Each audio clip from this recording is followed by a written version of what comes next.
Good morning, readers.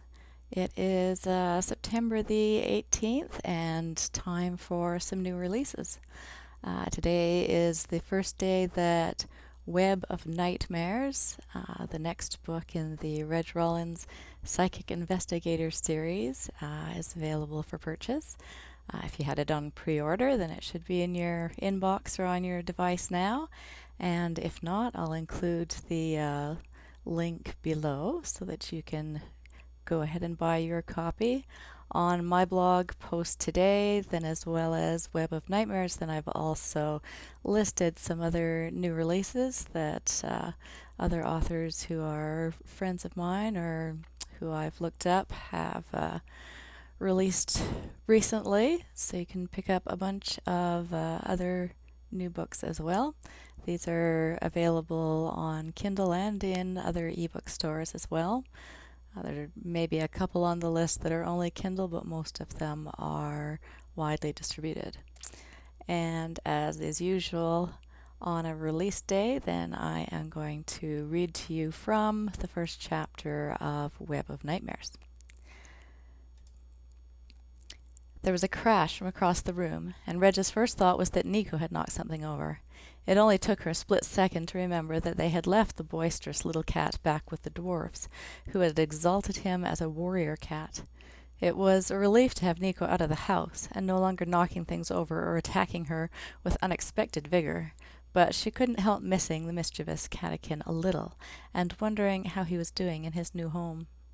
She looked across the cottage instead at her own cat, Starlight, who had just crashed into the legs of a side table in the living room. The black and white tuxedo cat was intent on something out of Reg's sight, and she knew he was on the hunt. His whole manner had changed from that of a languid, lazy, daytime cat to the feral intensity of the nighttime hunter. She moved carefully closer to him to get a glimpse of what he was chasing. Hopefully just a shadow or a leaf blown in from outside. A dark, hairy shape scuttled under the wicker couch, and Starlight went rocketing after it. Reg couldn't help letting out a little shriek. "What was that? Get it, Starlight!" She felt his irritation at her shout, like he didn't know what he was doing. She could see that he was already on the job. "What is it?" Starlight pounced, and Reg heard a crunch. "Ugh!" Starlight backed out from under the couch and turned toward her. Multiple legs hung from his mouth. Reg covered her eyes.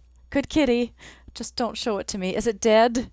She didn't want to look closely enough to find out, especially if it wasn't, and jumped at her when Starlight put it down. "You just go eat it or whatever, and don't make me look at it." She had an impulse to let Starlight out of the cottage so that he couldn't let whatever it was loose or leave some dead thing in the middle of the floor.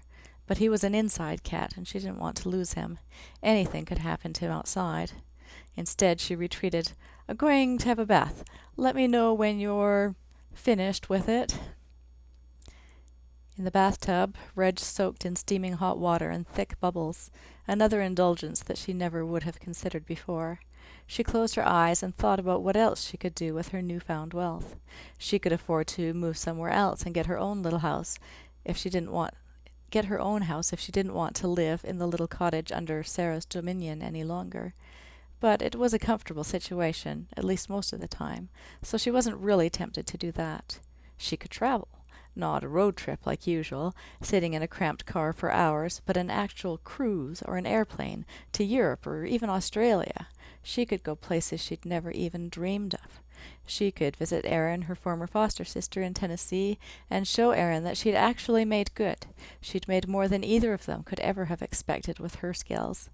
Erin wasn't the only one who could make a living running a small business. Reg's phone buzzed on the floor beside the tub. Reg picked it up and swiped without looking to see who the caller was. "Hello?" She felt totally relaxed for once. "Hello, Regina." Corvin. Her not favorite warlock. Even over the phone his voice sent a shiver down her spine, nothing like the electricity when they touched or the ability he had to charm or ensorcel his prey. But it was still disconcerting. His voice was smooth and intimate.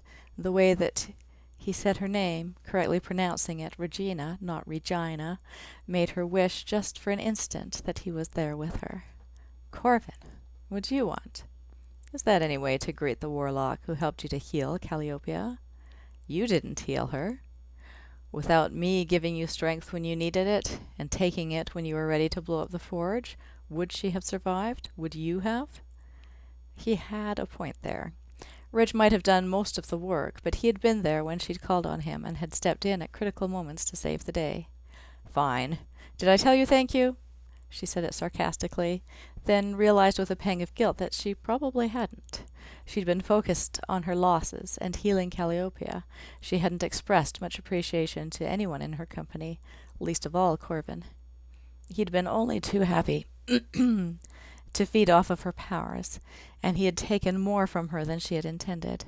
She still felt off balance, and wasn't sure how much of her power he had taken from her, and what abilities he had left with her. It was hard enough trying to understand and manage the skills she had newly discovered in Black Sands.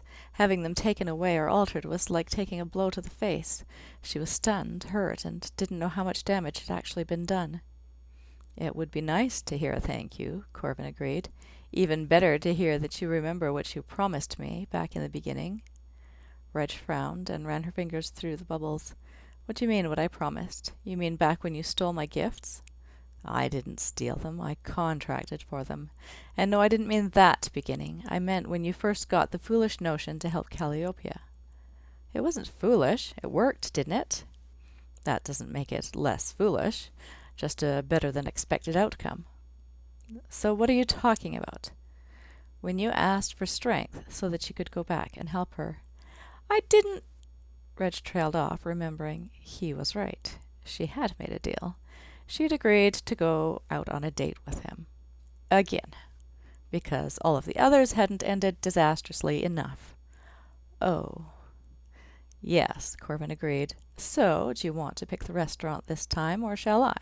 You can start working on that thank you speech, and tell me over wine how much you appreciate my help.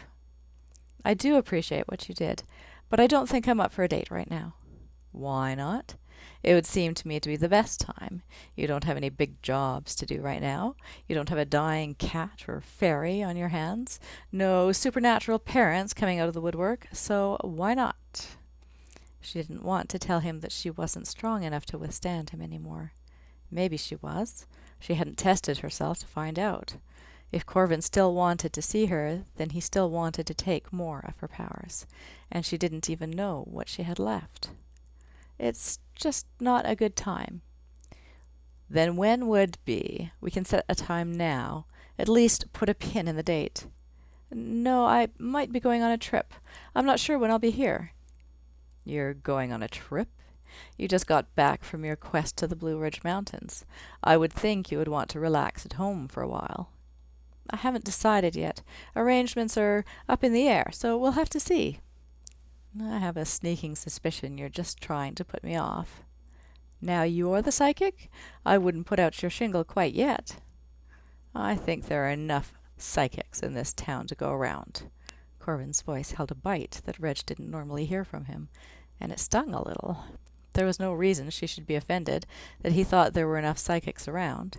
He desired her powers, even if he said that he wouldn't want to be a psychic. She rolled her eyes and sank a little deeper into the water. Corvin eventually broke the silence, his tone less acid.